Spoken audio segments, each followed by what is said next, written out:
त्रयोदशो अध्याय।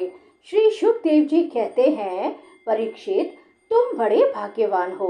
भगवान के प्रेमी भक्तों में तुम्हारा स्थान श्रेष्ठ है, तभी तो तुमने इतना सुंदर प्रश्न किया है। यूं तो तुम्हें बार बार भगवान की लीला कथाएं सुनने को मिलती हैं, फिर भी तुम उनके संबंध में प्रश्न करके उन्हें और भी सरस और भी नूतन बना देते हो। रसिक संतों की वाणी, कान और हृदय भगवान की लीला के गान, श्रवण और चिंतन के लिए ही होते हैं।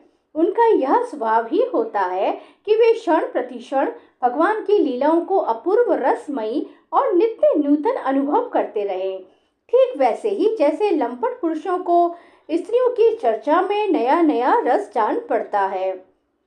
परीक्षित, तुम एकाग्र चित्त से श्रवण करो। यद्यपि भगवान की यह लीला अत्यंत रसमयी है, फिर भी मैं तुम्हें सुनाता हूँ, क्योंकि दयालु आचार्यगण अपने प्रेमी शिष्य को गुप्त रहस्य भी बतला दिया करते हैं।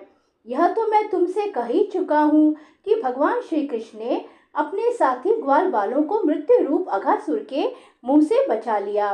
इसके बाद वे उन्हें यमुना के पुलिन पर ले आए और उनसे कहने लगे, मेरे प्यारे मित्रों, यमुना जी का यह पुलिन अत्यंत रमणीय है।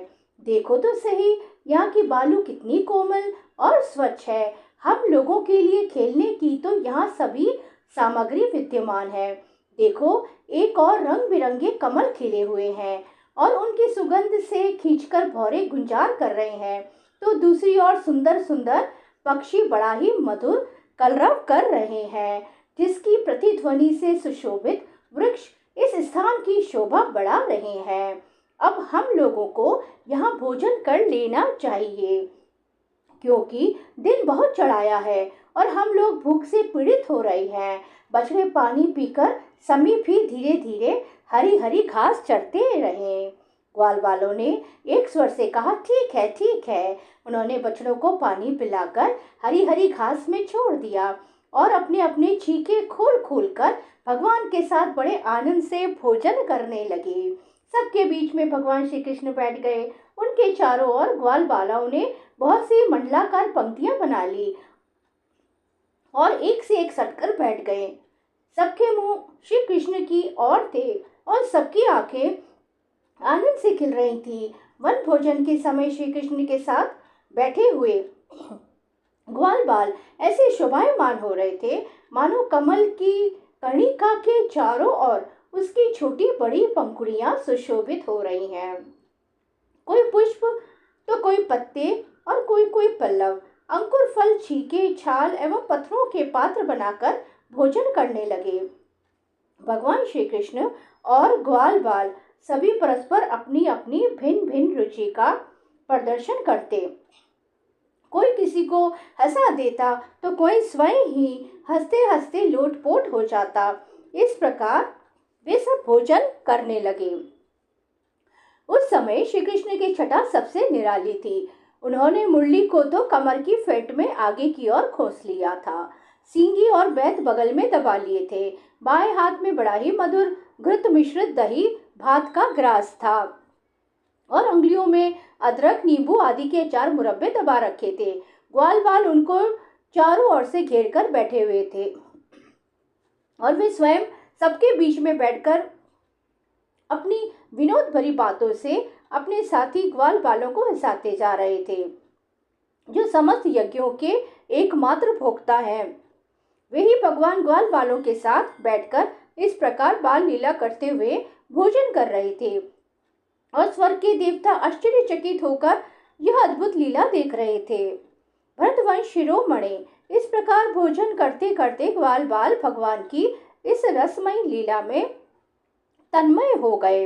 उसी समय उनके बछड़े हरी हरी घास के लालच से घोर जंगल में बड़ी दूर निकल गए।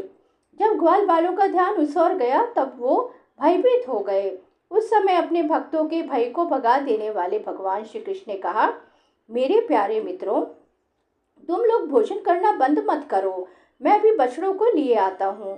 ग्वाल बालों से इस प्रकार कहकर भगवान श्री कृष्ण हाथ में दही भात का कौर लिए ही पहाड़ों, गुफाओं, कुंजों एवं अन्यान्य भयंकर स्थानों में अपने तथा साथियों के बछड़ों को ढूंढने चल दिए। परीक्षित, ब्रह्मा जी पहले से ही आकाश में उपस्थित थे। प्रभु के प्रभाव से अघासुर का मोक्ष देखकर उन्हें बड़ा आश्चर्य हुआ। उन्होंने सोचा कि लीला से मनुष्य बालक बने हुए भगवान श्री कृष्ण की कोई और मनोहर महिमामयी लीला देखनी चाहिए। ऐसा सोचकर उन्होंने पहले तो बछड़ों को और भगवान श्री कृष्ण के चले जाने पर ग्वाल वालों को भी अन्यत्र ले जाकर रख दिया और स्वयं अंतर्धान हो गए। अंततः वे जड़ कमल की ही तो संतान हैं। भगवान श्री कृष्ण बछड़े न मिलने पर यमुना जी के पुलिन पर लौट आए, परंतु यहाँ क्या देखते हैं कि ग्वाल बाल भी नहीं है।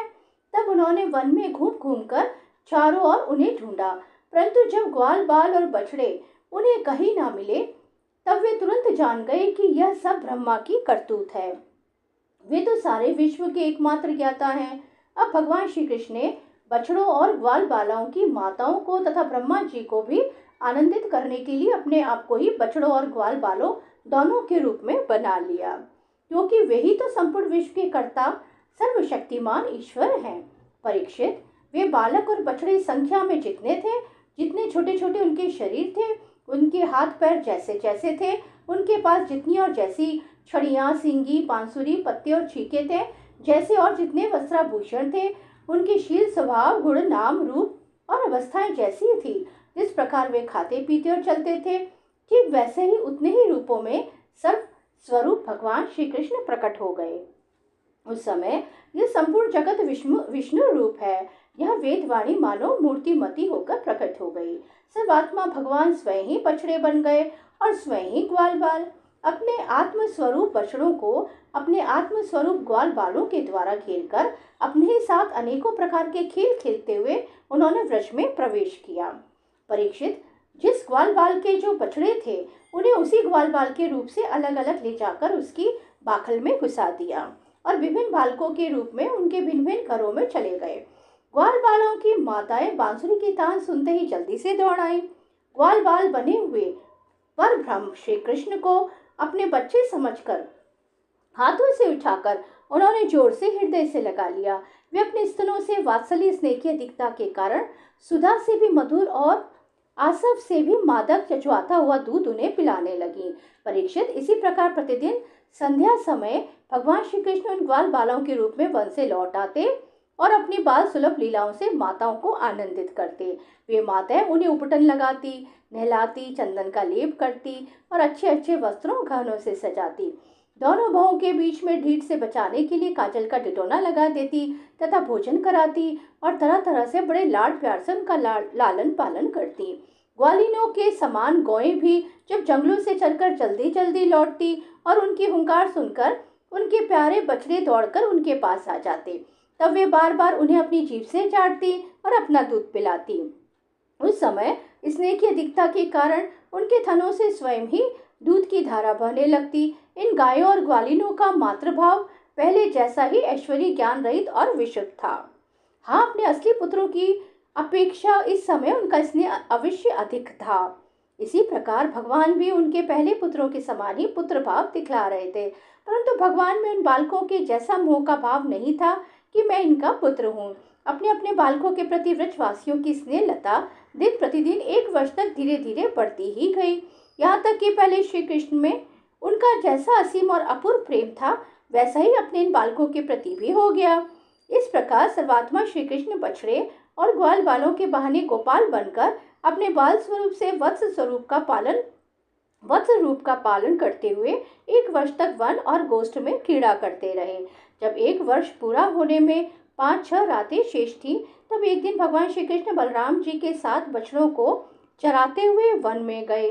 उस समय गौएं गोवर्धन की चोटी पर घास चर रही थी। वहां से उन्होंने व्रज के पास ही घास चरते हुए बहुत दूर अपने बछड़ों को देखा। बछड़ों को देखते ही गौओं का वात्सल्य स्नेह उमड़ आया। वे अपने आप की सुध बुध खो बैठी और ग्वालों के रोकने की कुछ परवाह न कर जिस मार्ग से वे न जा सकते थे, उस मार्ग से हुंकार करती हुई बड़े वेग से दौड़ पड़ी। उस समय उनके थनों से दूध बहता जाता था और उनकी गर्दनें सिकुड़कर ढील से मिल गई थी। वे पूंछ तथा सिर उठाकर इतनी वेग से दौड़ रही थी कि मालूम होता था मानो उनके दो ही पैर हैं। जिन गौओं के और भी बछड़े हो चुके थे, वे भी गोवर्धन के नीचे अपने पहले बछड़ों के पास दौड़ आईं और उन्हें स्नेहवश अपने आप बहता हुआ दूध पिलाने लगीं। उस समय वे अपने बच्चों का एक एक अंग ऐसे चाट रही थी मानो उन्हें अपने पेट में रख लेंगी। गोपों ने उन्हें रोकने का बहुत कुछ प्रयत्न किया, परंतु उनका सारा प्रयत्न व्यर्थ रहा। उन्हें अपनी विफलता पर कुछ लज्जा और गायों पर बड़ा क्रोध आया। जब वे बहुत कष्ट उठाकर उस कठिन मार्ग से उस स्थान पर पहुंचे, तब उन्होंने बछड़ों के साथ अपने बालकों को भी देखा। अपने बच्चों को देखते ही उनका हृदय प्रेम रस से सरोबोर हो गया। बालकों के प्रति अनुराग की बाढ़ आ गई। उनका क्रोध न जाने कहाँ हवा हो गया। उन्होंने अपने अपने बालकों को गोद में उठाकर हृदय से लगा लिया और उनका मस्तक सूंघकर अत्यंत आनंदित हुए। बूढ़े गोपों को अपने बालकों के आलिंगन से परम आनंद प्राप्त हुआ। वे निहाल हो गए। फिर बड़े कष्ट से उन्हें छोड़कर धीरे धीरे वहां से गए। जाने के बाद भी बालकों के और उनके आलिंगन के स्मरण से उनके नेत्रों से प्रेम के आंसू बहते रहे। बलराम जी ने देखा कि व्रजवासी गोप गोए और ग्वालिनों की उन संतानों पर भी, जिन्होंने अपनी माँ का दूध पीना छोड़ दिया है, क्षण प्रतिक्षण प्रेम संपत्ति और उसके अनुरूप उत्कंठा बढ़ती ही जा रही है। तब वे विचार में पड़ गए, क्योंकि उन्हें इसका कारण मालूम न था। यह कैसी विचित्र बात है। सर्वात्मा श्री कृष्ण में ब्रजवासियों का और मेरा जैसा अपूर्व स्नेह है, वैसा इन बालकों और बछड़ों पर भी बढ़ता जा रहा है। यह कौन सी माया है, कहाँ से आई है? यह किसी देवता की है, मनुष्य की है अथवा असुरों की? परंतु क्या ऐसा भी संभव है? नहीं नहीं, यह तो मेरे प्रभु की ही माया है और किसी की माया में ऐसी सामर्थ्य नहीं जो मुझे भी मोहित कर ले। बलराम जी ने ऐसा विचार करके ज्ञान दृष्टि से देखा तो उन्हें ऐसा मालूम हुआ कि इन सब बछड़ों और ग्वाल बालों के रूप में केवल श्री कृष्ण ही श्री कृष्ण है। तब उन्होंने श्री कृष्ण से कहा, भगवान, ये ग्वाल बाल और बछड़े न देवता हैं और न तो कोई ऋषि ही। इन भिन्न भिन्न रूपों का आश्रय लेने पर भी आप अकेले ही इन रूपों में प्रकाशित हो रहे हैं। कृपया स्पष्ट करके थोड़े में ही बतला दीजिए कि आप इस प्रकार बछड़े, बालक, सिंगी, रस्सी आदि के रूप में अलग अलग क्यों प्रकाशित हो रहे हैं। तब भगवान ने ब्रह्मा की सारी करतूत सुनाई और बलराम जी ने सब बातें जान ली। परीक्षित, तब तक ब्रह्मा जी ब्रह्मलोक से व्रज में लौट आए। उनके कालमान से अब तक केवल एक त्रुटि, जितनी देर में तीखी सुई से कमल की पंखुड़ी छिदे समय व्यतीत हुआ था। उन्होंने देखा कि भगवान श्री कृष्ण ग्वाल बाल और बछड़ों के साथ एक साल से पहले की भांति ही क्रीड़ा कर रहे हैं। वे सोचने लगे, गोकुल में जितने भी ग्वाल बाल और बछड़े थे, वे तो मेरी मायामयी शैया पर सो रहे हैं। उनको तो मैंने अपनी माया से अचेत कर दिया था। वे तब से अब तक सचेत नहीं हुए। तब मेरी माया से मोहित ग्वाल बाल और बछड़ों के अतिरिक्त ये उतने ही दूसरे बालक तथा बछड़े कहां से आ गए जो एक साल से भगवान के साथ खेल रहे हैं। ब्रह्मा जी ने दोनों स्थानों पर दोनों को देखा और बहुत देर तक ध्यान करके अपनी ज्ञान दृष्टि से उनका रहस्य खोलना चाहा, परंतु इन दोनों में से कौन से पहले के ग्वाल बाल हैं और कौन से पीछे बना लिए गए हैं, इनमें से कौन सच्ची और कौन बनावटी, यह बात वे किसी प्रकार न समझ सके। भगवान श्री कृष्ण की माया में तो सभी मुक्त हो रहे हैं, परंतु कोई भी माया मोह भगवान का स्पर्श नहीं कर सकता। ब्रह्मा जी उन्हीं भगवान श्री कृष्ण को अपनी माया से मोहित करने चले थे, किंतु उनको मोहित करना तो दूर रहा, वे अजन्मा होने पर भी अपनी ही माया से अपने आप मोहित हो गए। जिस प्रकार रात के घोर अंधकार में कोहरे के अंधकार का और दिन के प्रकाश में जुगनू के प्रकाश का पता नहीं चलता, वैसे ही जब शूद्र पुरुष महापुरुषों पर अपनी माया का प्रयोग करते हैं, तब वह उनका तो कुछ बिगाड़ नहीं सकती, अपना ही प्रभाव खो बैठती है। ब्रह्मा जी विचार कर ही रहे थे कि उनके देखते देखते उसी क्षण सभी ग्वाल बाल और बछड़े श्री कृष्ण के रूप में दिखाई पड़ने लगे।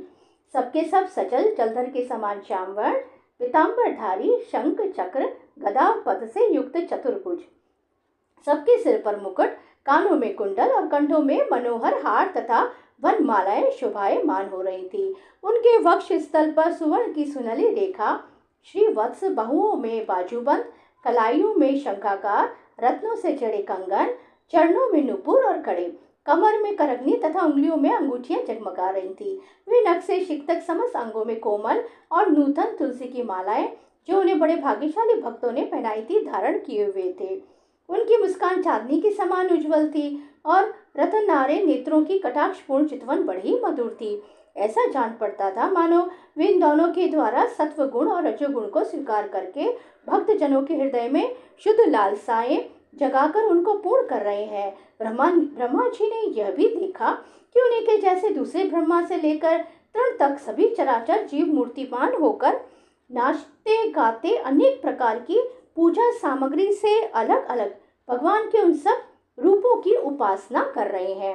उन्हें अलग अलग अणिमा महिमा आदि सिद्धियां, माया विद्या आदि विभूतियां और महत्व आदि 24 तत्व चारों ओर से घेरे हुए हैं। प्रकृति में शोभ उत्पन्न करने वाला काल, उसके परिणाम का कारण, स्वभाव, वासनाओं को जगाने वाला संस्कार, कामनाएं, कर्म, विषय और फल, सभी मूर्तिमान होकर भगवान के प्रत्येक रूप की उपासना कर रहे हैं। भगवान की सत्ता और महत्ता के सामने उन सभी की सत्ता और महत्ता अपना अस्तित्व खो बैठी थी। ब्रह्मा जी ने यह भी देखा कि वे सभी भूत, भविष्यत और वर्तमान काल के द्वारा सीमित नहीं है, त्रिकाला बाधित सत्य है। वे सबके सब स्वयं प्रकाश और केवल अनंत आनंद स्वरूप है। उनमें जड़ता अथवा चेतना का भेदभाव नहीं है। वे सबके सब एक रस है। यहाँ तक कि उपनिषदर्शी तत्वज्ञानियों की दृष्टि भी उनकी अनंत महिमा का स्पर्श नहीं कर सकती। इस प्रकार ब्रह्मा जी ने एक साथ ही देखा कि वे सबके सब उन पर ब्रह्म परमात्मा श्री कृष्ण के ही स्वरूप हैं, जिनके प्रकाश से ये सारा चराचर जगत प्रकाशित हो रहा है। यह अत्यंत आश्चर्यमय दृश्य देखकर ब्रह्मा जी तो चकित रह गए। उनकी 11 इंद्रियां, 5 कर्मेंद्रियां, 5 ज्ञानेंद्रियां और 1 मन शुद्ध एवं स्तब्ध रह गई। वे भगवान के तेज से निस्तेज होकर मौन हो गए। उस समय वे ऐसे स्तब्ध होकर खड़े रह गए मानो वृक्ष के अधिष्ठाता देवता के पास एक पुतली खड़ी हो। परीक्षित, भगवान का स्वरूप तर्क से परे है। उसकी महिमा असाधारण है। वह स्वयं प्रकाश, आनंद स्वरूप और माया से अतीत है। वेदांत भी साक्षात रूप से उसका वर्णन करने में असमर्थ है। इसलिए उससे भिन्न का निषेध करके आनंद स्वरूप ब्रह्म का किसी प्रकार कुछ संकेत करता है। यद्यपि ब्रह्मा जी समस्त विद्याओं के अधिपति हैं, तथापि भगवान के दिव्य स्वरूप को वे तनिक भी न समझ सके कि यह क्या है। यहाँ तक कि वे भगवान के उन महिमामय रूपों को देखने में भी असमर्थ हो गए। उनकी आंखें मुंद गई। भगवान श्री कृष्ण ने ब्रह्मा के इस मोह और असमर्थता को जानकर बिना किसी प्रयास के तुरंत अपनी माया का पर्दा हटा दिया। इससे ब्रह्मा जी को बाह्य ज्ञान हुआ। वे मानो मरकर फिर जी उठे। सचेत होकर उन्होंने ज्यों त्यों करके बड़े कष्ट से अपने नेत्र खोले। तब कहीं उन्हें अपना शरीर और यह जगत दिखाई पड़ा। फिर ब्रह्मा जी जब चारों ओर देखने लगे, तब पहले दिशाएं और उसके बाद तुरंत ही उनके सामने वृंदावन दिखाई पड़ा। वृंदावन सबके लिए एक सा प्यारा है। जिधर देखिए उधर ही जीवों को जीवन देने वाले फल फूलों से लदे हुए, हरे हरे पत्तों से लहलाते हुए वृक्षों की पातें शोभा पा रही हैं। भगवान श्री कृष्ण की लीला भूमि होने के कारण वृंदावन धाम में क्रोध, तृष्णा आदि दोष प्रवेश नहीं कर सकते और वहां स्वभाव से ही परस्पर दुस्तेज वैर रखने वाले मनुष्य और पशु पक्षी भी प्रेमी मित्रों के समान हिल मिलकर एक साथ रहते हैं। ब्रह्मा जी ने वृंदावन का दर्शन करने के बाद देखा कि अद्वितीय पर ब्रह्म गोप वंश के बालक का सा नाटक कर रहा है। एक होने पर भी उनके सखा हैं, अनंत होने पर भी वह इधर उधर घूम रहा है और उसका ज्ञान अगाध होने पर भी वह अपने ग्वाल बाल और बछड़ों को ढूंढ रहा है। ब्रह्मा जी ने देखा कि जैसे भगवान श्री कृष्ण पहले अपने हाथ में दही भात का कौर लिए उन्हें ढूंढ रहे थे, वैसे ही अब भी अकेले उनकी खोज में लगे हुए हैं। भगवान को देखते ही ब्रह्मा जी अपने वाहन हंस पर से कूद पड़े और सोने के समान चमकते हुए अपने शरीर से पृथ्वी पर दंड की भांति गिर पड़े। उन्होंने अपने चारों मुकुटों के अग्रभाग से भगवान के चरण कमलों का स्पर्श करके नमस्कार किया और आनंद की आंसुओं की धारा से उन्हें निला दिया। वे भगवान श्री कृष्ण की पहले देखी हुई महिमा का बार बार स्मरण करते, उनके चरणों पर गिरते और उठ उठकर फिर गिर पड़ते। इसी प्रकार बहुत देर तक वे भगवान के चरणों में ही पड़े रहे। फिर धीरे धीरे उठे और अपने नेत्रों के आंसू पोंछे। प्रेम और मुक्ति के एकमात्र उद्गम भगवान को देखकर उनका सिर झुक गया। वे कांपने लगे। अंजलि बांधकर बड़ी नम्रता और एकाग्रता के साथ गदगद वाणी से वे भगवान की स्तुति करने लगे।